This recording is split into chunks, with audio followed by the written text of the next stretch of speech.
What's up, everybody, and welcome in to the 18th episode of Sports Talk with me, your girl, Whitney B. That's right, y'all. We are in season 2, episode 18. Wow, we have came a long way, and I'm so excited to be here. So without further ado, let's get this show started.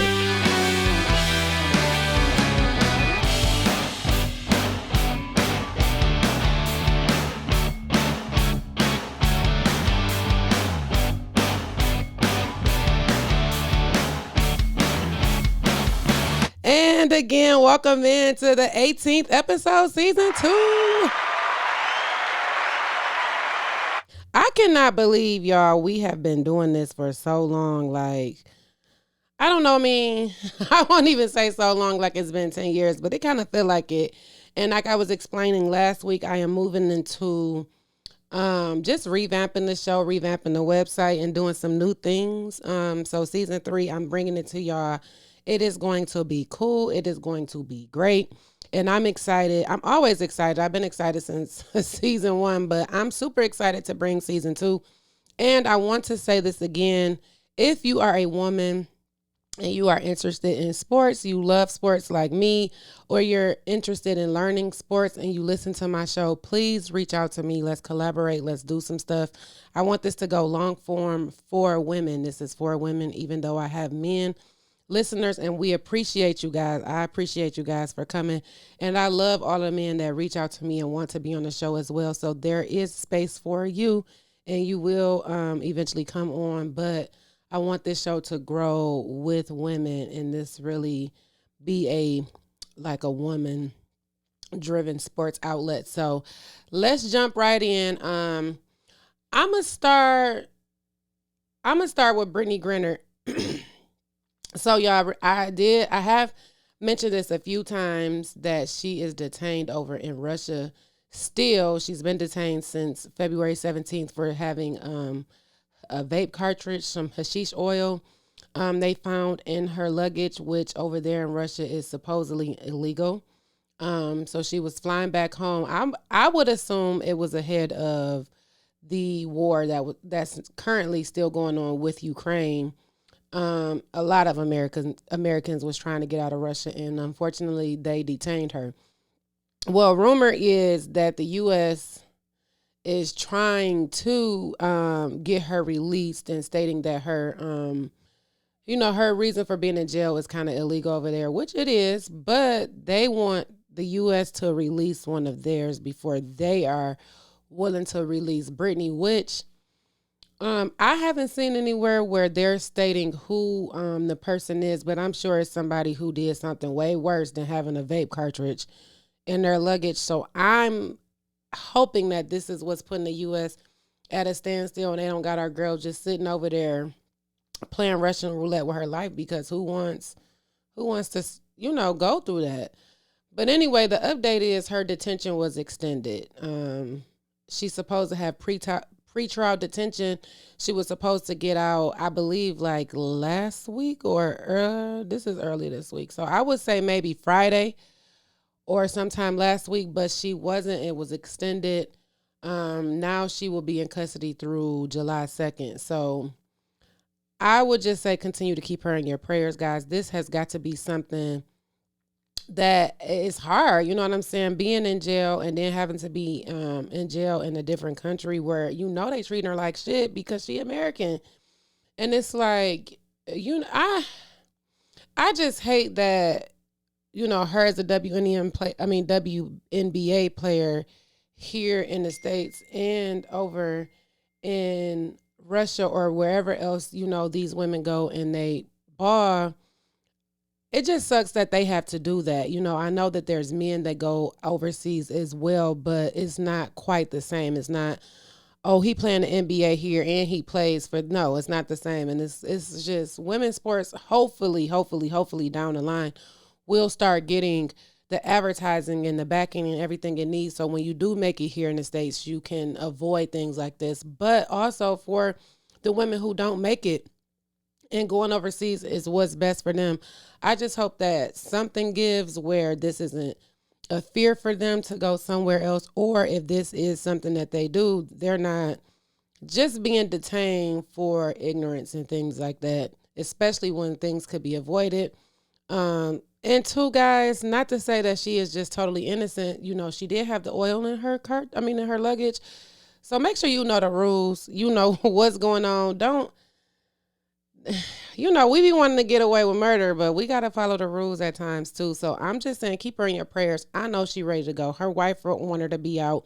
I read also that she missed her anniversary call with her wife because nobody was scheduled to work over the weekend at the embassy. Like, this has just got to be hard for everybody, especially, Brittney and her family. So again, let's just keep them in our prayers, and hopefully after July 2nd, she will be out and can just go through the court system and, be free.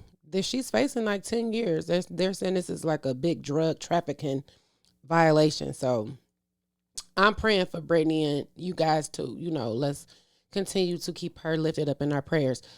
So moving on, I reported a little bit ago on Leah Thomas, maybe a few months ago. Leah Thomas is a transgender woman who competes competitively in women's swim.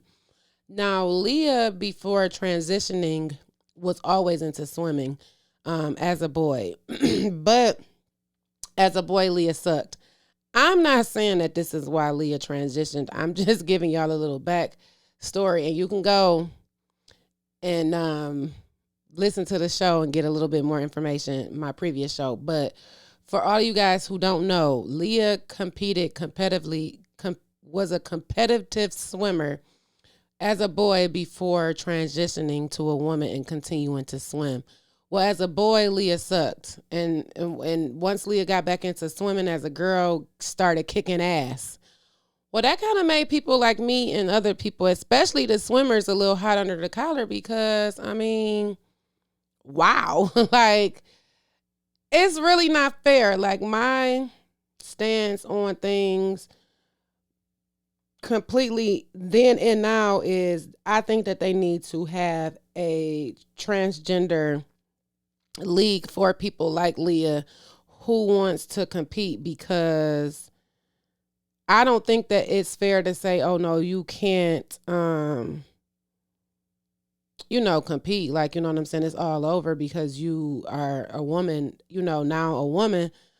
But I also don't think it's fair for people in Leah's position to be born a man and just now smoke women. You know what I'm saying? Especially it's shown, it's proven that if he was to stay a man, or if she was to stay a man, it wouldn't have been the same results.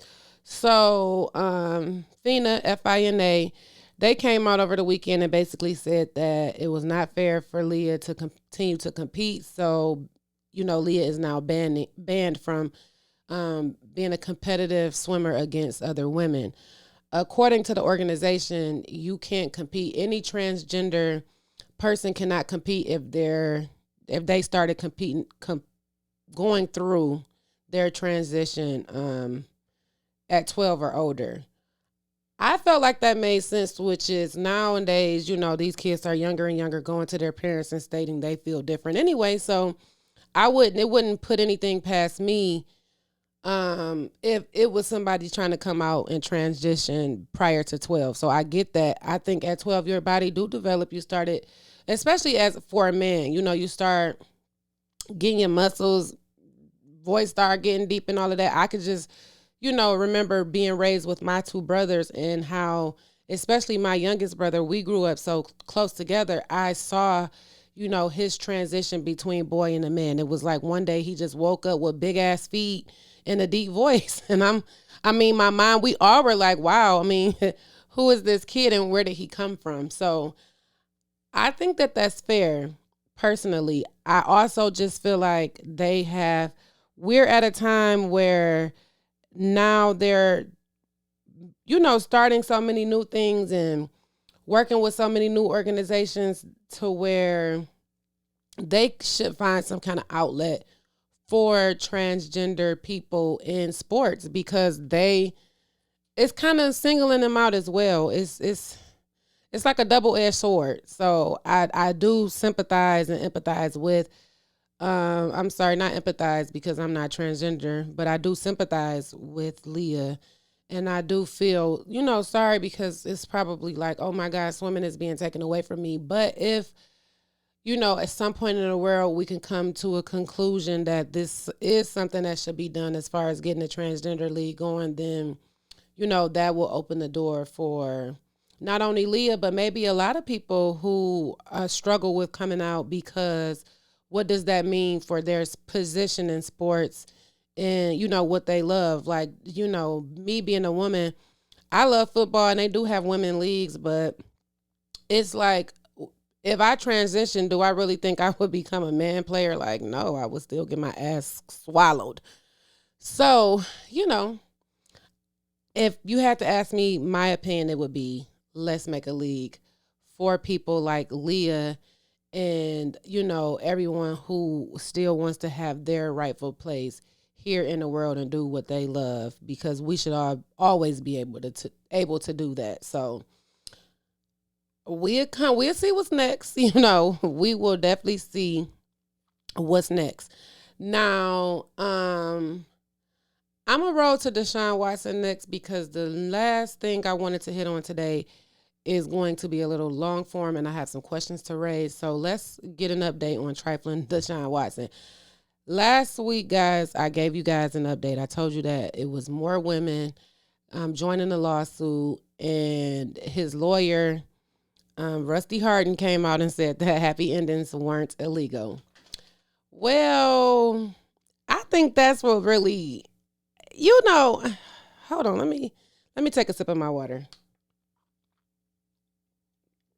I think that statement from his lawyer is what really got the ball rolling on the fact that today it come out that 20 of the 24 women settled. Now, I did mention to you guys before in the previous show that Deshaun Watson did want to settle. He wanted to settle, and he wanted everything to be public record.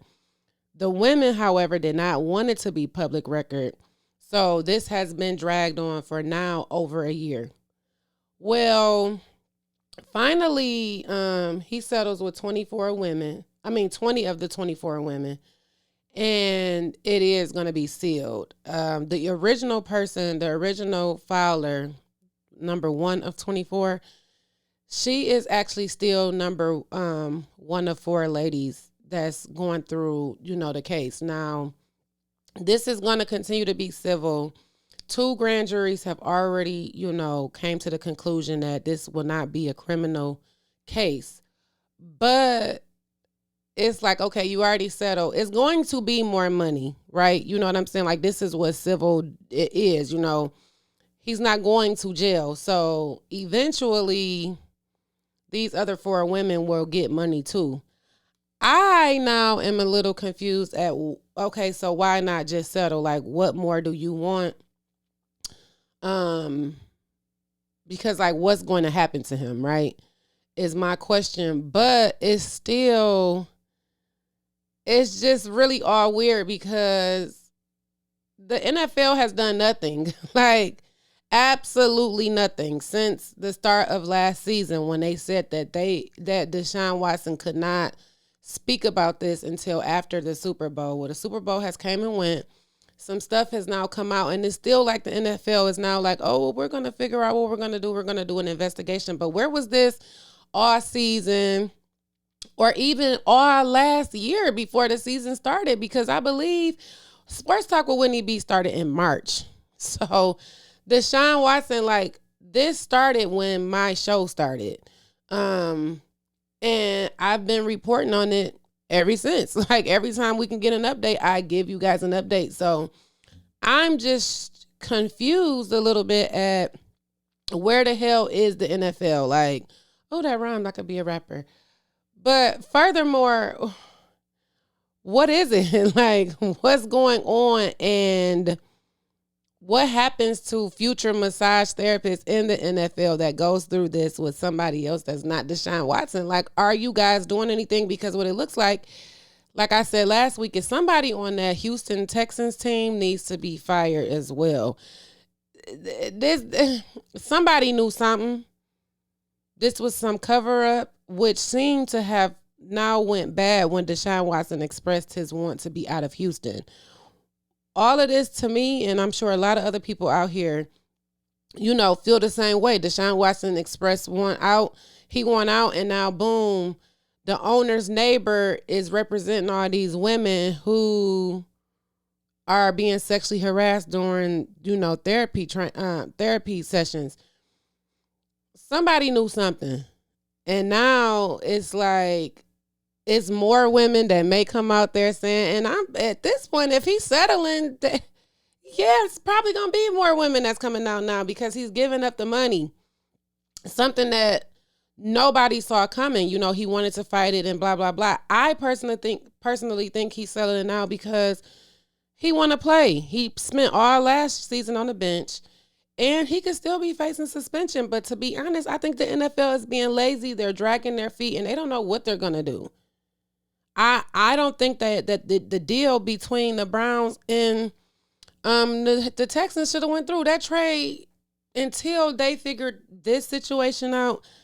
That $230 million guarantee would have never been on the table.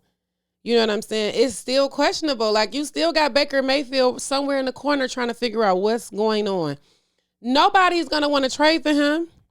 You know what I'm saying? Like, so this is just all a catastrophe on both ends in Texas and in Cleveland. But I don't know. I still think Deshaun Watson is trifling. He is going to be trifling because he got that trifling ass lawyer. You know what I'm saying? Like, the lawyer basically worded things in a way that he nasty. He did it and he foul. And his lawyer is just as foul for saying, like, what do you mean it's not illegal? Like, boy, okay, whatever. If it's an update to give, y'all, I'm going to give. So, 20 women got their money. We won't know how much it is because the records are sealed. So unless somebody go against their NDA that I'm sure they had to sign, that's over with. So now it's 4 against Deshaun Watson. We gonna see what happens next. Moving on to one of my favorite schools, the University of Michigan. Coach Harbaugh came out and he was talking about NIL and Michigan, basically. Now, I believe the coaching staff over there at Ohio State wanted boosters to give more money so that essentially, they can pay the kids to come here. So where I'm a little bit more confused is I thought NIL was a business that would want representation from one of the students. So I can pay somebody from Michigan to, wear Sports Talk with Whitney B shirt, take some pictures in it or something, some kind of publicity, something like that. It wasn't like, oh, I'm signing to go with play for Ohio State University and I got $1 million, deal, which is dumb. Well, this is really what it's come down to. It's no really fine line between what's accepted and what's not accepted. So now it's becoming a matter of, well, how are recruits going to be recruited? Am I going to go to a school like Michigan that has a good name and a good recruiting class and a good, coaching staff, or am I going to go to Ohio State per se where they're going to just pay me? You know what I'm saying? Off rip. I don't know. Well, Jim Harbaugh, we ain't doing that. Okay. He said, I'm not paying your son to come over here and he might not even play. You know what I'm saying? Especially as a freshman. Like, how many true freshmen do you honestly see hit the field at these, bigger colleges? You know what I'm saying? Like, it's really rare. You know what I'm saying? And it's like you look at the small numbers, like, oh, you have these, if we talk about the Big Ten, you know what I'm saying? You got Michigan, Ohio, Michigan State, Iowa. let's just say those are the better schools, right? In the Big Ten conference. And then you go over to, you get Alabama, LSU, Georgia, right? This is just 7 teams, maybe 7 or 8 I just named. And it's a few other schools we'll sprinkle in there, but we'll just take these 7 top schools. That's 7 schools with a small roster. You know what I'm saying? Like what? Maybe we'll say, I don't know, give or take, we'll say 100 kids on the team. So that's 700 kids, right? You can probably take 700 people from Michigan alone, 700 high school kids from Michigan alone, and fill the team. And then you turn around and you probably have some leftover, people. So when you consider every high school from everywhere in and out of the U.S. that's competing for these spots on this team, you really realize, well, why the hell am I paying these people to come and they might not even play? On top of the fact that,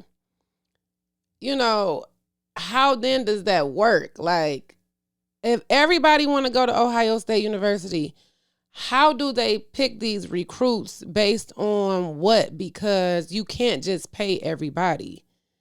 So I was listening to my favorite sports show Outside of Mine this morning, and it had they posed a question like, well, will the players want to go to Michigan, top receivers and stuff like that if they're not paying to play? I think the answer to that question is yes. And I believe the answer to that question is yes, is because you can't have a team with all the top wide receivers. Like, somebody got to go somewhere else. It's not room for everybody. It's not enough room, should I say, for everybody on one team. And for damn sure, it's not enough room for everybody on 7 teams.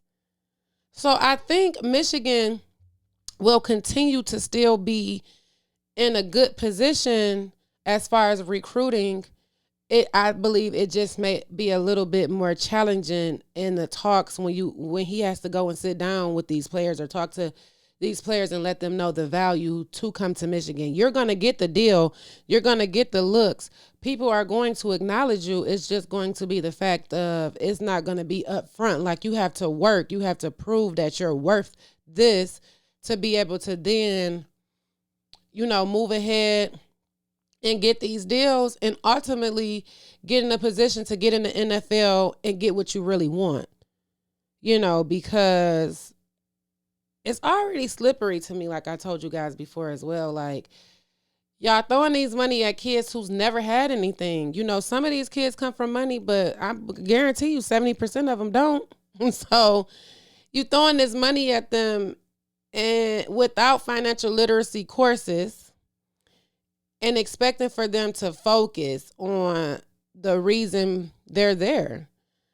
So I don't know. I think we should follow this as well and see how this goes moving forward for not only Michigan, but other universities as well, because I don't know. I just think I don't know. I don't want to say the wrong thing because it's good. It is good that they want to give people money. I think it's just too fast. You know what I'm saying? I think it's just going about it the wrong way. And I agree with Coach Harbaugh. It's not that I'm just such a Michigan fan or just want to jump off the deep end for Michigan. I just want for people to be smarter, I guess, especially these kids who have to make these decisions on going to school and is it going to be about the money or not? And then what happens to the other players on the team who's not getting the money? Are they going to want to block, or they want to play their positions and, essentially do what they have to do to maybe protect like the $1 million quarterback? Like, is he going to get blockers, or the first game they're going to let the defense come right through and break his arm and leg, and now you done gave him $1 million for what? So I don't know. You know what I'm saying? I think that NIL should be a thing. I think that they need to go back to the drawing board and make it more rules surrounding it before it just gets way out of hand. I'm going to pose the question for you guys in the poll. If you listen on Spotify, take the poll. Or you can go and comment on the website, mywhitneyb.com. That's mywhitneyb.com. Go through the comments, leave your name, your email, and answer the question for me. Will players want to go to a school that is not willing to pay them up front for recruiting now, that NIL is a thing? So you guys let me know what you think. I'm going to be interested in seeing it. I appreciate everybody for listening in. Again, women, reach out to me. I'm doing this for you. I'm doing this for us. We got this. We're going to grow. We're going to learn, and it's going to be fun. So without further ado, y'all, let's get this thing popping, and I'm out.